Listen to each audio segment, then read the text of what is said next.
ময়মনসিংহের ফুলবাড়িয়া উপজেলায় আসন্ন জাতীয় সংসদ নির্বাচনে এমপি প্রার্থীর মনোনয়ন নিয়ে দুই ভাগে বিভক্ত হয়ে পড়েছে জামায়াত। শনিবার বিকেলে জামায়াতের প্রবীণ নেতা অধ্যাপক জসিমউদ্দিনকে জামায়াত থেকে এমপি মনোনয়ন দেওয়ার দাবিতে ফুলবাড়িয়ায় ঐক্যবদ্ধ জনতা নামের ব্যানারে বিক্ষোভ মিছিল করেছে এক পক্ষ। ফুলবাড়িয়া প্রেস ক্লাব সংলগ্ন স্থান থেকে শুরু হওয়া বিক্ষোভ মিছিলটি ভালুকজান বাজারে গিয়ে শেষ হয়। মিছিল শুরুর আগে আলোচনা সভায় সভাপতিত্ব করেন জামায়াত নেতা মাওলানা আব্দুস সাত্তার। সেখানে বক্তারা বলেন, অধ্যাপক জসিমউদ্দিন 3 বার জাতীয় সংসদ নির্বাচনে প্রতিদ্বন্দ্বিতা করেছেন। দীর্ঘদিন জেলা জামায়াতের আমির ছিলেন। তাকে বাদ দিয়ে জেলা জামায়াতের নায়েবে আমির অধ্যক্ষ কামরুল ইসলাম মিলনকে আসন্ন জাতীয় নির্বাচনে মনোনয়ন দেওয়া হয়েছে, যা গ্রহণযোগ্য নয়। পদ্মা সেতু, মেট্রো রেল এবং এলিভেটেড এক্সপ্রেসওয়ে নির্মাণের গর্বিত অংশীদার বসুন্ধরা সিমেন্ট।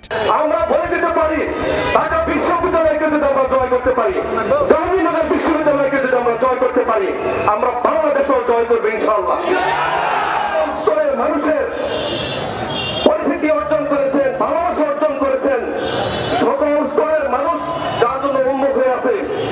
আজকে জসিম ইলেকশন করো, জসিম যদি স্বতন্ত্র ইলেকশন করে, যদি তিনি স্বতন্ত্র ইলেকশন করেন,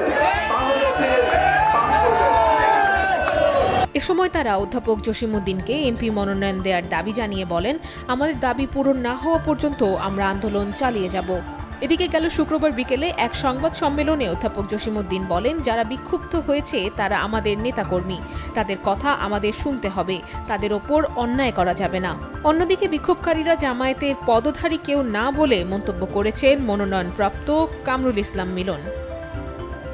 নুসরাত অনন্যা, ডেইলি সান।